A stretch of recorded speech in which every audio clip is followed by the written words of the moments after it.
Mademoiselle, what a pleasure to see you. Detective, It is a rather late hour to be wandering the halls. Oh, yes, of course. I do not feel myself, Detective. If that is the case, you should be resting. Allow me to help. No, that's quite all right. I will see to my duties and return to bed.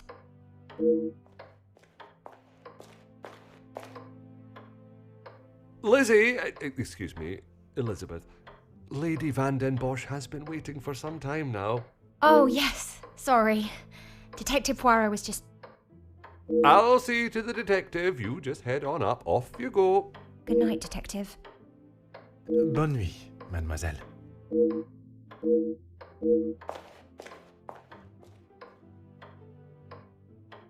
I'm sorry about her, Detective. As you can see, she is still not back to her usual bubbly self. This weekend seems to have taken quite a toll on her. She'll be right as rain in a couple of days.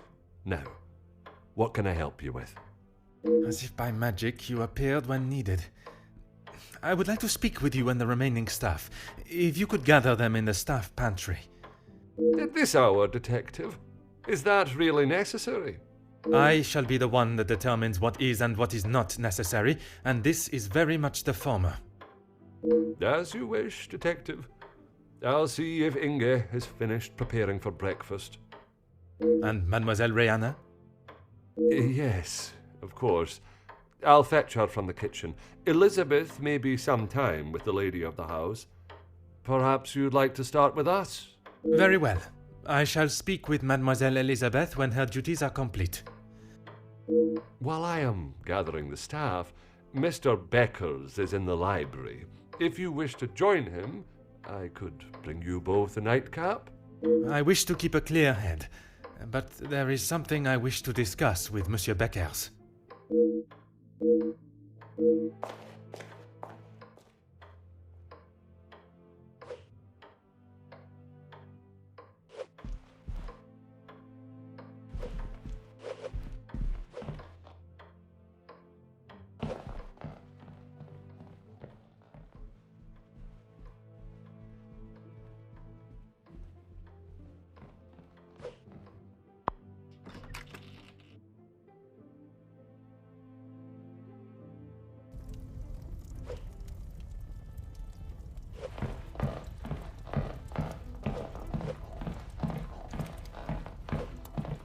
Monsieur Beckers, it is rather late.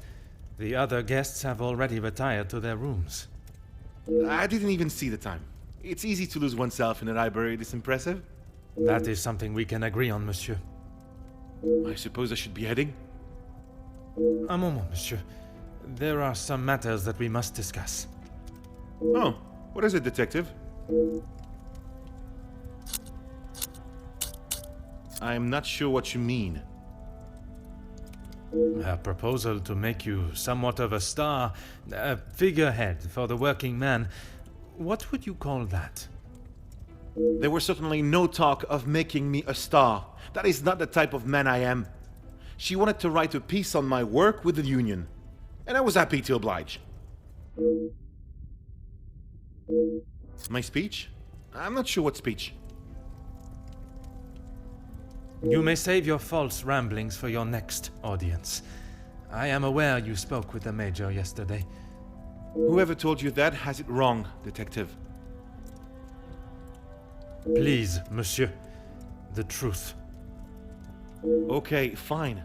Yes, the Major and I spoke, but it was not for long. I was trying to convince him to speak with Ernesto. It's time we brought the strikes to an end. And that was best approached by a shouting match? He wouldn't listen to what I said. I spent so long preparing how I was going to convince him, but men like him are only swayed by one thing: money. It is said that money is the root of all evil, but it can also be a rather powerful bargaining chip. Well, he was bargaining with people's lives. If he had acted sooner, none of those men, my men, would have to die. A deal? It was an insult. And that is why you did not sign it? I didn't sign it because the workers deserve so much more, not his pathetic attempts to get them back to work. Did you think there was a chance for a better deal to be made? I know there was. He's a pompous swine that cares for only himself and filling his pockets. Mademoiselle Conrad can be quite convincing, can she not? She has certainly taken several wealthy business partners by surprise with her knowledge and prowess. She knows how to use her womanly powers to get what she wants. But she did not surprise or use you? Me? Used me? Don't be ridiculous, detective. There were no games played at my expense. No, she just reminded me of what I was fighting for. And I stand by that. It was an insult. A rather bold move to make such a decision on your own.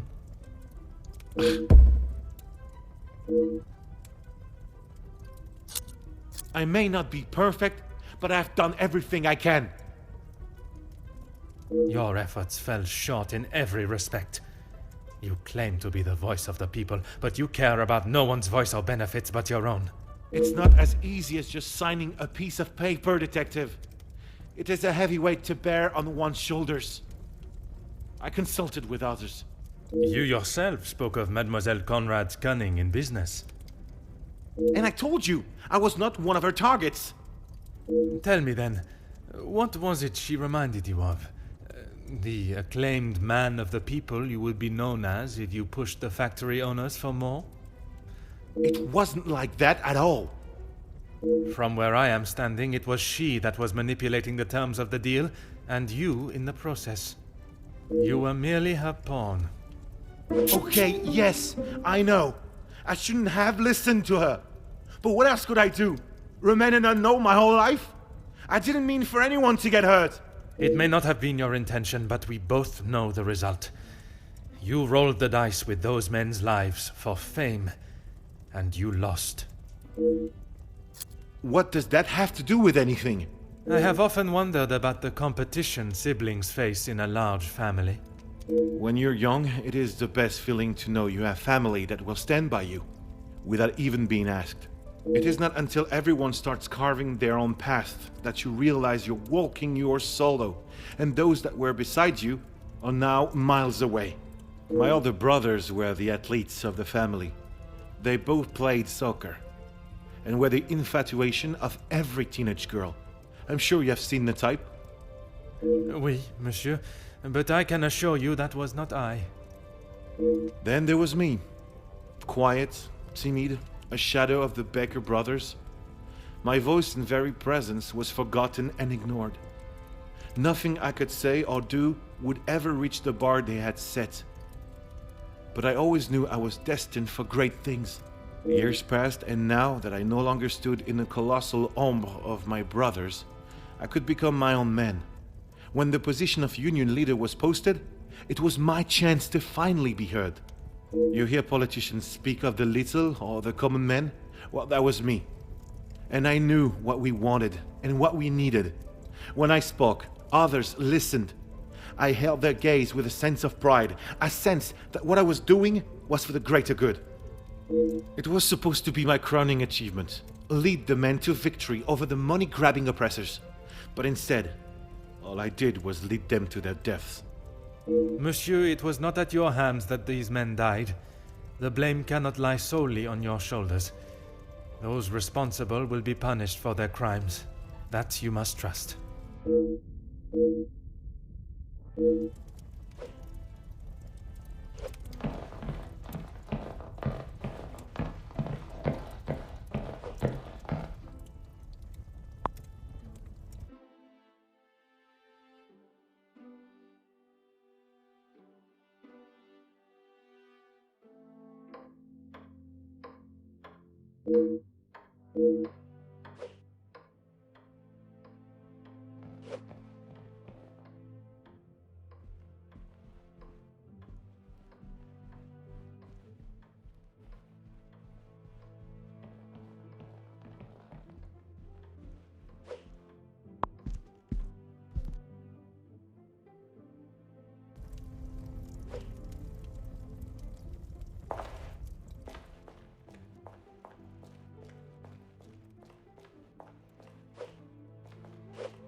Ah.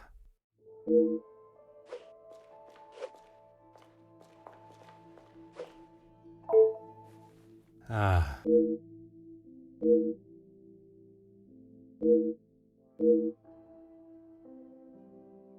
Detective, what can we do for you? You can help me by telling the truth, and in the process, help yourselves. Sorry, Detective. It's a bit late in the night for riddles. It is no riddle, monsieur. If I do not receive the truth, you shall all be charged as accessories to murder. Detective, I think maybe you have been locked in this house for too long. We have already... You have told me a version, and now I require honesty.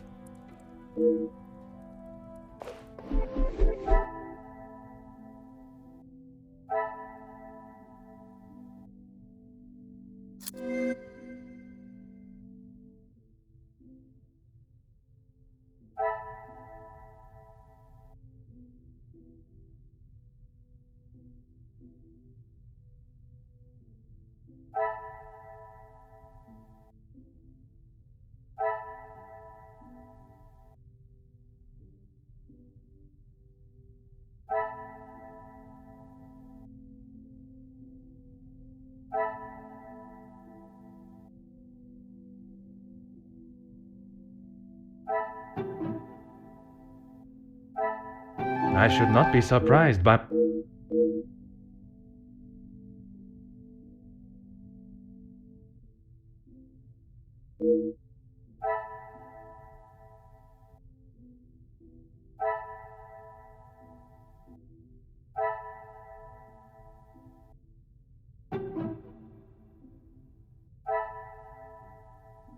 Some would say a lucky guess.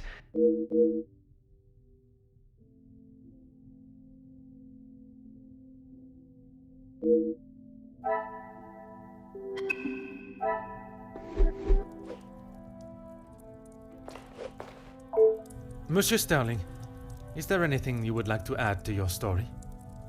I'm not sure what you think I have done, Detective. Let us not string out this charade any longer. From his associate. I've already told you, Detective. I don't know who it was. Do not worry yourself on such details now. I suppose they were lucky to have called when they did.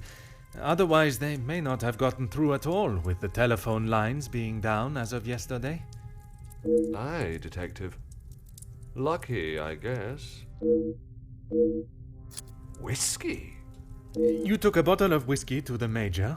You spoke with Monsieur Demire en route. Aye, of course. It was a bottle he picked up from his last visit to Scotland. Rather smoky number from the Highlands. He was saving it for a worthy occasion. Drowning his sorrows must have been fitting enough. Oh, you found it. Thank you, Detective. I've been looking everywhere for it. If I had lost a war medal, I would not stop until I found it. It's not what you think. I was... Exploiting a dead man's military achievements for your own personal gain? Nothing of the sort. He asked me to clean them up. I must have dropped it into my pocket when I was putting them back. An honest mistake. I wouldn't know. Probably. Your father was in the military for many years. That is what you told me. He was. And your family still keep his medals? They were sold. And why was that, monsieur? Is my family on trial now, Detective? Only you, monsieur. And I repeat my question. Because we needed money. Voila. No, he keeps them safe with some of his old military documentation. Is that a typical job for the head butler? He trusts me to do a good job. I told him I used to clean my father's, so he asked me to do the same. And where does he keep these items? In the storage room. I know where everything is, so it's just easier if I fetch them for him as and when he needs them. It's certainly better than my last. You are paid a fitting wage for the work that is asked of you? I'm sure the lady of the house would not want me discussing it, but I should not complain. That is not the most convincing answer, monsieur.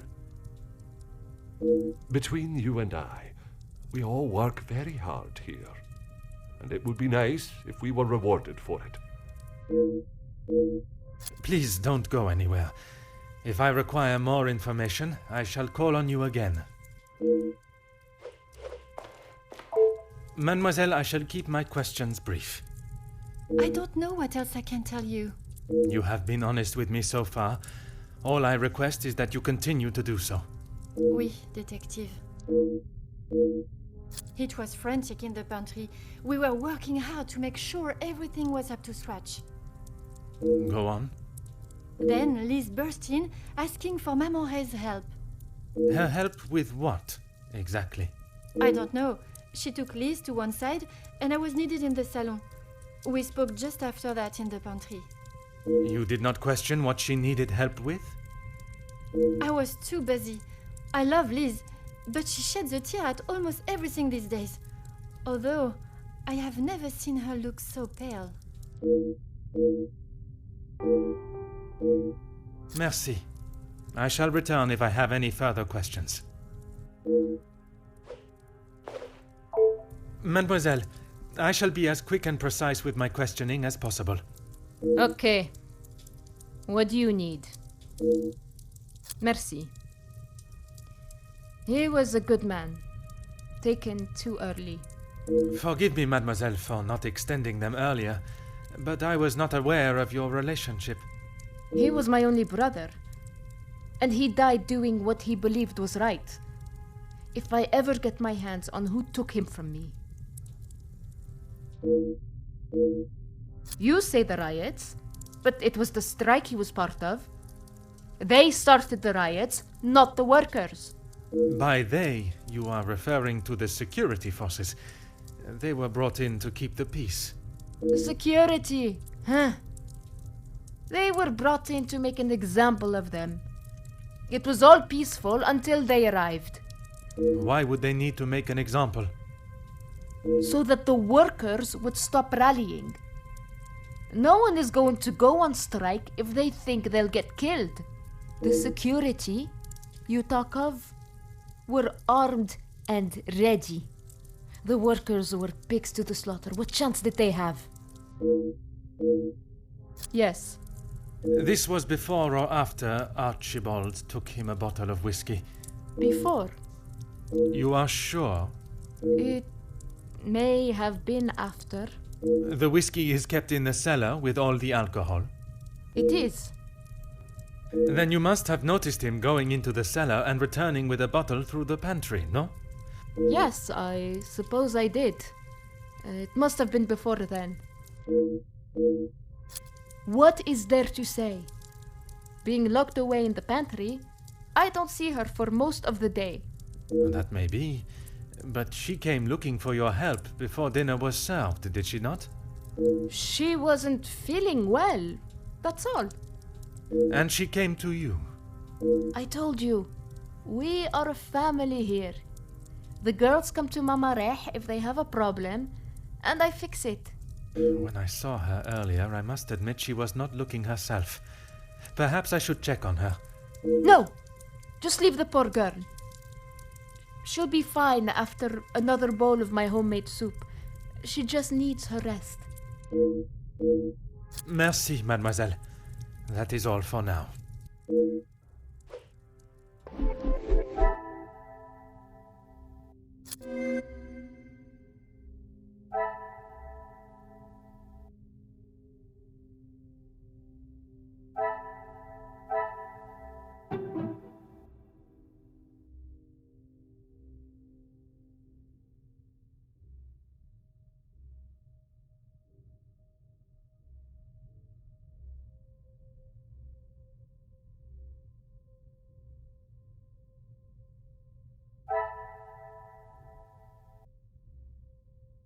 What a revelation!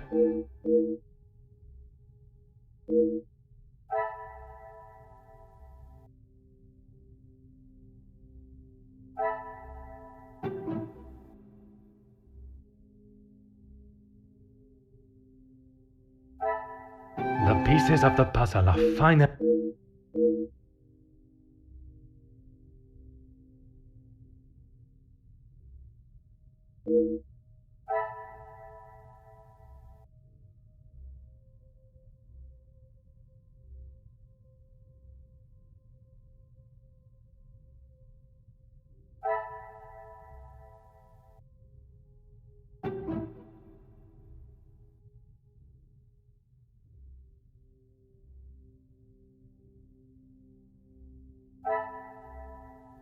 Another success.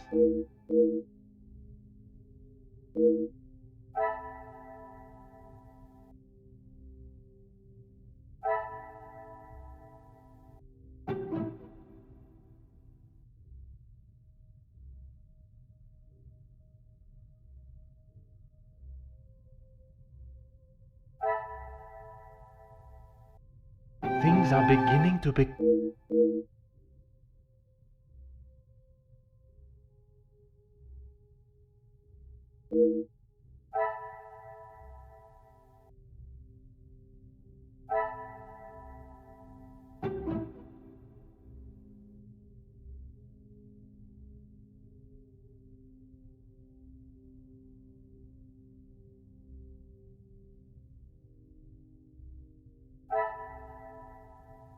magnifique.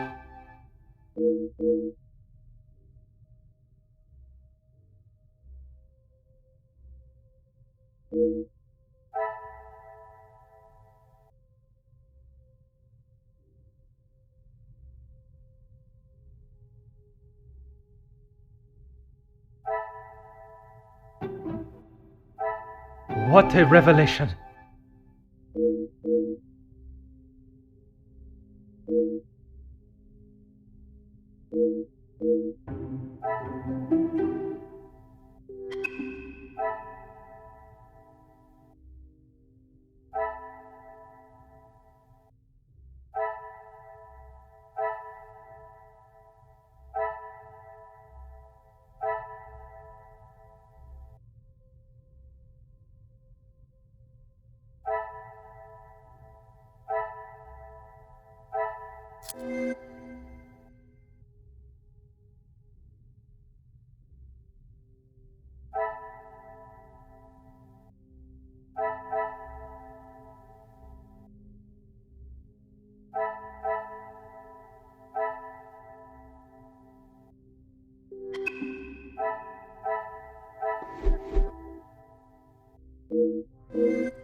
The pieces of the puzzle.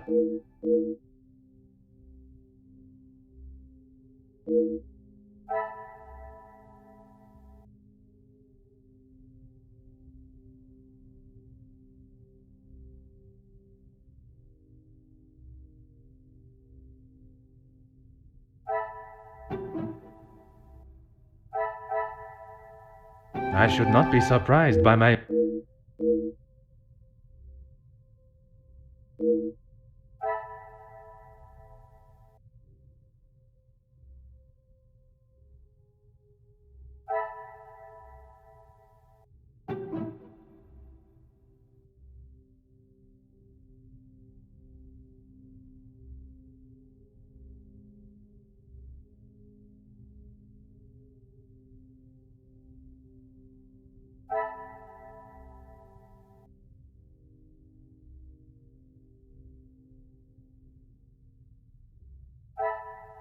magnifique.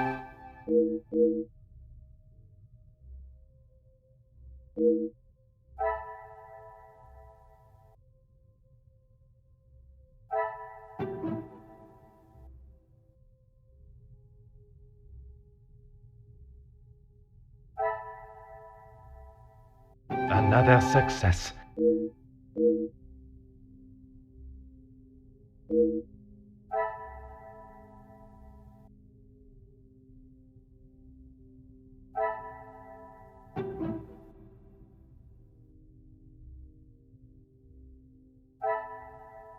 Things are beginning to become...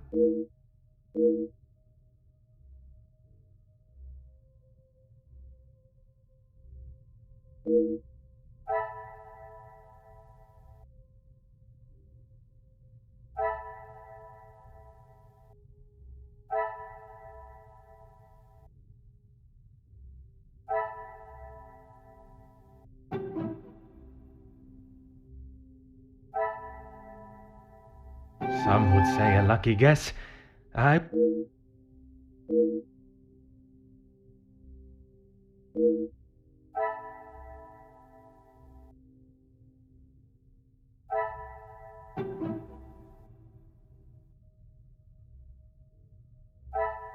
Some would say a lucky guess.